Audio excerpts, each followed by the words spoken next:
The air was heavy with the stench of smoke, gunpowder, and burning flesh. It clung to every breath, choking those who still drew air into their battered lungs.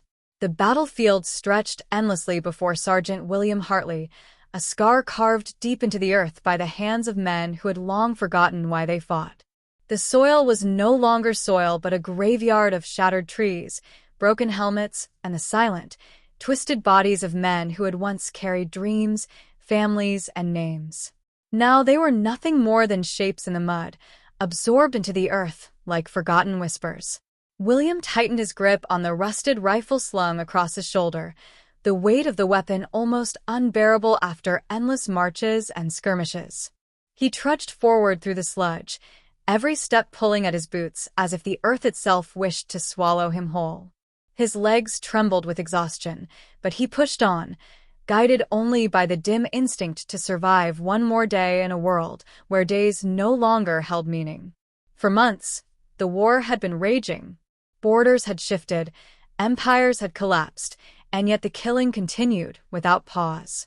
Men marched and men died, yet the lines on the maps that started this chaos barely moved. William had stopped keeping track of the days long ago. The calendar in his mind had dissolved into a blur of explosions and orders, into dawns that looked no different from dusks. Time no longer moved in hours or minutes. It was measured in artillery shells. The whistle of incoming fire replaced the sound of clocks. The rhythm of war was a cruel symphony, the shriek of shells, the thunder of their detonation, the silence that followed before another wave of destruction began. To William, time existed only in fragments, the scream of a comrade, the crack of rifles echoing through smoke, the stillness after someone fell and would never rise again. He tried, sometimes, to remember what a peaceful morning felt like. He wondered how the air had once smelled before the war, when it was filled with the scent of bread from the village bakery or the damp fragrance of grass after rainfall.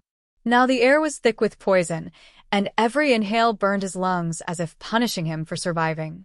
As he marched through the endless mud, William thought about the faces of his men. Tom Fletcher, with his harmonica and crooked smile, had once made even the darkest trenches feel like home for a few brief moments.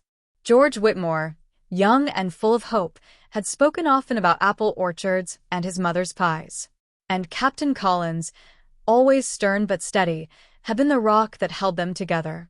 William had seen them all torn away one by one, like pages ripped from a book until the story made no sense anymore. The battlefield itself mocked their suffering. The trees stood like blackened skeletons, stripped of leaves and bark by constant shelling. The ground was carved with trenches, craters, and the unmarked graves of thousands. The sky was a ceiling of smoke and ash, blotting out the sun, leaving the world in a perpetual twilight. Somewhere in the distance, guns rattled, though William no longer flinched. He had grown numb to the sounds that once sent terror through his veins. And yet, despite all the numbness, a flicker of memory still lived within him. He could see Margaret's face when he closed his eyes, the curve of her smile, the way her voice softened when she spoke his name. He could hear the laughter of Elizabeth, his daughter, ringing like bells through the corridors of their small home. These memories were the only light he carried, though even they felt like a burden at times.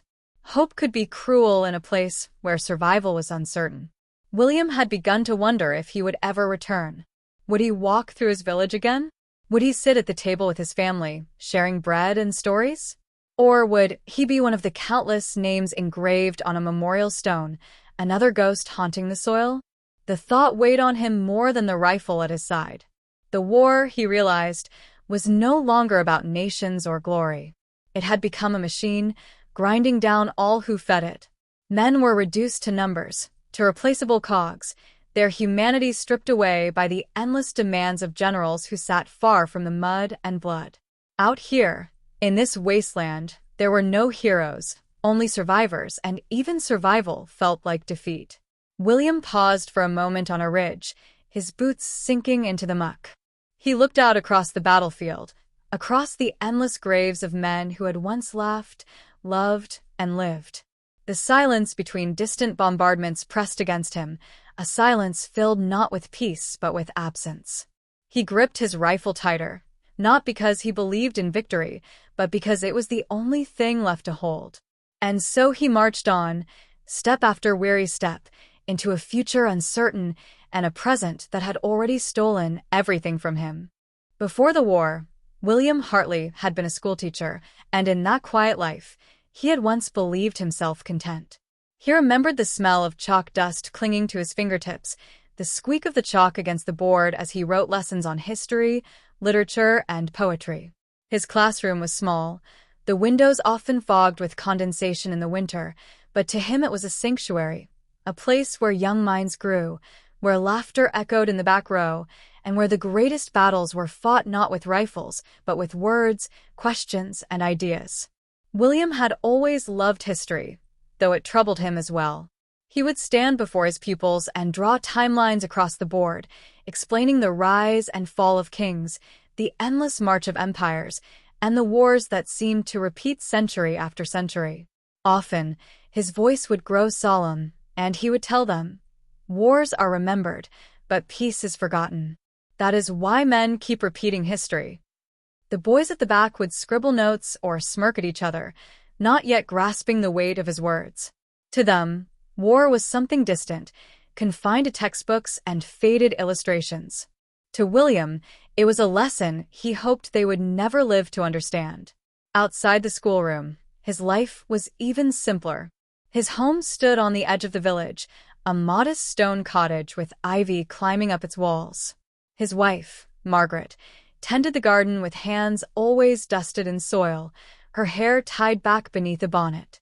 She had a warmth about her, the kind of presence that made every hardship in life feel smaller. Their daughter, Elizabeth, was the center of their world. Barely 5 years old, with golden curls and a laugh that could brighten even the darkest day, she would run through the fields chasing butterflies, her voice carrying like a song in the summer air. William cherished those evenings when the day's lessons were done, and he returned home to sit at the hearth. Margaret would sew while Elizabeth played at their feet, building small castles out of wooden blocks. Sometimes William would read aloud, verses of poetry, tales of knights and kingdoms, and Elizabeth would curl into his lap, wide-eyed, as if the words were a kind of magic. In those moments, he could not imagine leaving them. Then came the call to enlist. Posters appeared on every street corner, plastered on walls and nailed to fences. Bold letters declared, "Your country needs you," and painted the war as noble, glorious, a chance for honor and sacrifice. Neighbors spoke of duty, of pride, of defending freedom against a ruthless enemy. At first, William hesitated. He had never thought of himself as a soldier. He was a teacher, a husband, a father. His duty, he believed, was to his family, to the classroom where he shaped the future. Margaret's fear was plain from the moment rumors of conscription reached their village. "Stay with us," she whispered one evening, clutching Elizabeth tightly in her arms. Her eyes glistened with tears that she tried to hold back. "Please, William. They don't need you. They need fathers here at home." Her words cut deep. He wanted nothing more than to agree, to promise he would never leave her side. Yet all around them, pressure mounted. His colleagues from the school began to enlist one by one, their faces grim but resolute. Young men from the village signed their names, cheered on by townsfolk who waved flags and spoke of glory. Even the older men shook their heads at those who hesitated, muttering about cowardice, about shirking responsibility. William felt the weight of it pressing down on him. Could he remain behind while others marched away? Could he look his neighbors in the eye and admit he had chosen comfort over sacrifice? And what of Elizabeth? What lesson would she learn from a father who turned his back when duty called? The night before he enlisted, William sat awake by the window. Outside, the village slept, the fields stretching silent beneath the moonlight. He thought about the chalkboard in his classroom, about the lessons he had written and the words he had spoken. Wars are remembered, but peace is forgotten. Perhaps, he thought, this war was inevitable, another cycle of history grinding forward. But if he did not go, if he did not do his part, what would that mean for the peace that might follow? The next morning, with his heart heavy as stone, William signed his name. When he returned home, Margaret's face was pale. She said nothing at first, only held Elizabeth closer. Finally, her voice broke. "Why, William? Why must it be you?" He had no answer she could accept. He could only kiss her forehead, touch Elizabeth's soft curls and whisper, "I'll come back. I promise." But as he stood in the doorway, ready to leave, he felt the weight of that promise pressing down on him more than any rifle or uniform ever could. He was walking into the jaws of a storm he could not control, and though he tried to be brave, deep down he feared he would never return. The front lines were nothing like the posters. They were not painted with glory, but drowned in mud, blood, and fear. Trenches carved into the earth became homes for rats and dying men alike.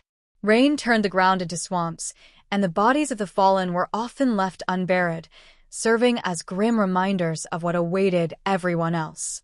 William learned quickly. He learned to shoot before being shot, to run before the shells fell, to harden his heart when friends collapsed beside him. He watched boys no older than his students cry out for their mothers as their lives slipped away. He learned that in war, no man remained innocent. His unit, the 43rd Infantry, became his family. There was Tom Fletcher, who carried a harmonica and played songs at night when the silence grew unbearable. There was George Whitmore, a farm boy who spoke little but smiled often. And then there was Captain Edward Collins, a strict but kind leader who believed that even in hell, men could hold onto humanity. It was winter when the siege began. Snow fell like ash, covering the ruined city where they were stationed.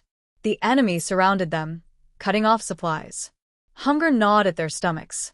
The wounded moaned in makeshift shelters, and every night the bombardment began. William huddled in a ruined church with Tom and George. They lit a small fire, careful not to let the smoke reveal their position. "Do you ever think about home?" Tom asked, his fingers moving across the harmonica. "Every day," William replied, staring at the broken stained glass window above. Once it had shown saints and angels. Now, only shards of red and black remained. George finally spoke. "My ma used to bake apple pies every Sunday. If I make it out of here, that's the first thing I want." William closed his eyes. He could almost smell Margaret's cooking, hear Elizabeth's laughter. But the vision was shattered by the sound of an explosion outside. The enemy was advancing. The night became chaos. Gunfire echoed through the streets. Men screamed. The church collapsed under shellfire, and William found himself buried in rubble. He clawed his way out, blood streaming down his face, and searched desperately for his comrades. He found George, lifeless, his eyes wide open to the falling snow. Tom was gone, swallowed by the fire. William staggered forward, his heart heavy with grief, until he saw Captain Collins leading a retreat. "Hartley, this way," the captain shouted. William followed, though every step felt like betrayal. He left the dead behind because the living needed him. Weeks later, William Hartley was captured. His unit had been overrun in a storm of fire and steel, and those who survived the chaos were herded together like cattle, their rifles stripped from them, their dignity torn away. They were marched for miles under the watchful eyes of enemy soldiers, the journey itself a trial of endurance. Men stumbled and fell in the mud, too weak to rise, and the butt of a rifle or the crack of a whip ensured that those who lagged behind never rose again. By the time William reached the prison camp, he was numb. The camp was a bleak place, surrounded by high fences of barbed wire that glistened in the frost like teeth. Guard towers loomed at the corners, silhouettes of sentries watching, with rifles ready. Inside, the ground was nothing but frozen mud, dotted with ramshackle huts where prisoners huddled together for warmth. There were no real beds, only straw scattered on the floor, and the smell of sickness hung heavy in the air. The camp was a place where hope went to die. Men arrived with fragments of spirit, clutching to the idea that rescue might come, that the war might end soon, that they might one day return home. But as days turned into weeks, the spark in their eyes faded. Starvation gnawed at them, turning once strong bodies into hollow shells. Disease spread like wildfire, and the dead were dragged out each morning, their faces covered, their names already forgotten. The guards looked at them with indifference, as if the prisoners were not men at all but shadows waiting to vanish. For William, survival became an act of sheer will. Each day, he forced himself to move, to breathe, to cling to the image of his wife and daughter. He often thought about Margaret, her voice as soft as the fields in summer, the way her hands had cupped his face the night he left. But more than Margaret, he thought of Elizabeth. He remembered the way her tiny hand once clutched his finger with surprising strength, her voice asking innocently, "Daddy, when will you come back?" The question haunted him in the dark hours of the night, because deep inside, he feared the answer was never. The nights were the worst. The cold seeped through the thin walls of the huts, and the wind howled like a living thing. The prisoners lay shoulder to shoulder on the frozen ground, their bodies trembling as much from despair as from the chill. Conversation was rare. Most men were too exhausted to speak, but sometimes, in the silence, whispers would emerge. Stories of home, of mothers, wives, children, farms, and villages. Memories became their only currency, traded back and forth in an effort to remind themselves they had once been more than prisoners. It was on one such night that William heard a voice beside him. A man whispered in halting English, his accent heavy, but his words clear enough. "My name's Victor Ivanov," the man said quietly. William turned his head and saw him, a tall, broad-shouldered man, his face gaunt from hunger, but his eyes still alive with something that looked almost like defiance. At first, William assumed Victor was one of his fellow soldiers. But then the man added, "I am not from your side. I was soldier for them. I deserted. They capture me too." William frowned, unsure what to say. An enemy, lying in the same mud, suffering the same hunger? It felt strange, unnatural. Yet Victor's voice carried no malice. He spoke simply, as one man stripped bare of pretense. "I had a family," Victor continued, staring at the cracked ceiling. "Wife. 2 children. War took them from me. Bombs. Fire. Nothing left." He paused, his breath visible in the cold. "Now we are the same." The words struck William like a blow. For months, he had thought of the enemy only as faceless figures behind rifles, the ones who sent shells crashing into trenches and who had taken George and Tom from him. Yet here was one of those men, broken and grieving, just as human as himself. In that moment, the illusions fell away. Across the battlefield, the men who pulled triggers and swung bayonets were not monsters. They were fathers, brothers, sons. They were men trapped in the same machinery, crushed between the gears of power and ambition, their lives spent to satisfy decisions made far away in polished halls of marble and brass. William lay silent for a long time, listening to Victor breathe beside him. He thought about Elizabeth again, about how easily she might have been born into Victor's world instead of his own.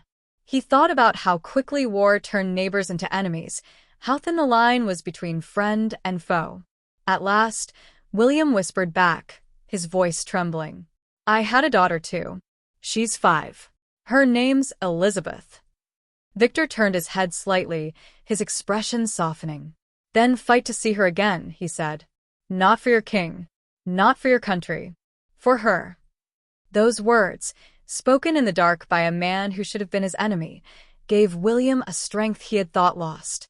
For the first time in weeks, he closed his eyes not with despair, but with a fragile thread of hope, thin but unbroken. An opportunity came one stormy night. The guards grew careless, drunk on stolen liquor. William and Victor saw their chance. Crawling through mud, cutting their hands on barbed wire, they fled into the forest. The journey was brutal. They scavenged for food, drank from icy rivers, and hid from patrols. William grew weaker by the day, but Victor pushed him forward. "You must go home," Victor urged. "For your daughter." At last, they reached the border. Freedom was so close William could almost taste it, but fate, cruel as ever, demanded sacrifice. A patrol ambushed them. Gunfire erupted. Victor shielded William, taking the bullets meant for him. As Victor lay dying, he grasped William's hand. Tell them, I was not just an enemy." William wept as his friend's eyes closed forever. Then, with trembling legs, he crossed the border alone. Months later, the war ended. Treaties were signed, nations redrew lines on maps, and the world tried to pretend the blood had not stained its soil. William returned to his village. The streets were quiet, many houses abandoned. He stood before his home, his heart pounding.